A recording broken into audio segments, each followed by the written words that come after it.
Good evening, Ron. Thank Hi. you very much for all three for seminars. Wonderful, thank you. My question is that you said that you had the blood of our Lord examined by the Israelis. That's correct. What was their determination of that? Okay. Now, we won't be able to take second questions. I'm sorry if you're on your second one, please just step out. I love you, but we're running out of time. Real quickly, okay. Dried blood is dead blood.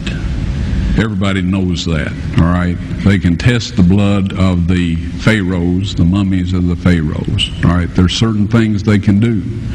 They cannot get a chromosome count by any method I'm familiar with, all right? Things keep changing. I don't profess to know everything. However, there's no way I know that you can get a chromosome count out of dead blood. You can get a DNA and some other things, but not a chromosome count, all right? That's done by living white blood cells.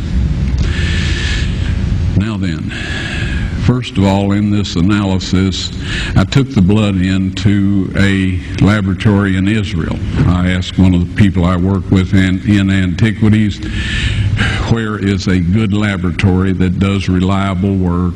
And they said, such and such, such and such. I took it. I just said, please examine this blood and tell me what you can tell me about it. All right? They said, well, look, we're going to reconstitute it. We're going to put it in normal saline and keep it at body temperature for 72 hours with gentle swirling.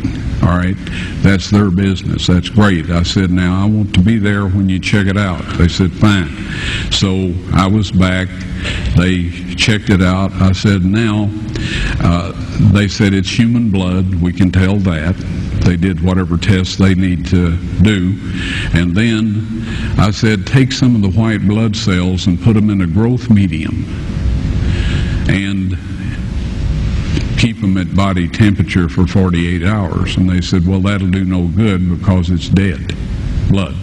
I said, would you please do that for me? And they said, okay, we'll do it. So anyway, I said, I want to be there when you take it out and examine it. So I was back there. They took it out, examined it under a microscope, and the one technician called the other one over there, and then they called the boss over there, and they were talking Hebrew a mile a minute there for a little bit, and they looked at me and they said, Mr. Wyatt, this human blood only has 24 chromosomes in it.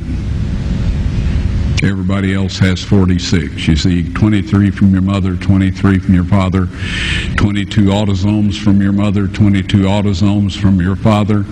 You get an X from your mother, you may get an X or a Y from your father, all right?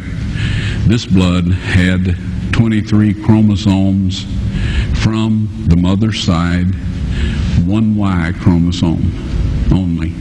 You see, the child could not have developed if they hadn't had the autosomes from the mother.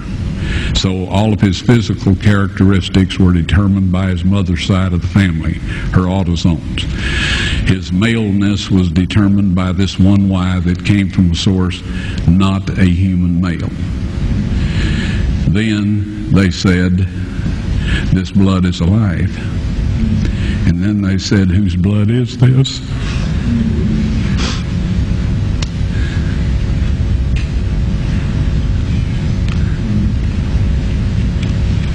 I said, it's the blood of your Messiah.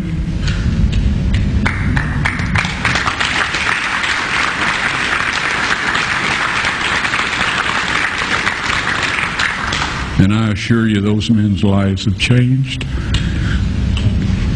You're welcome.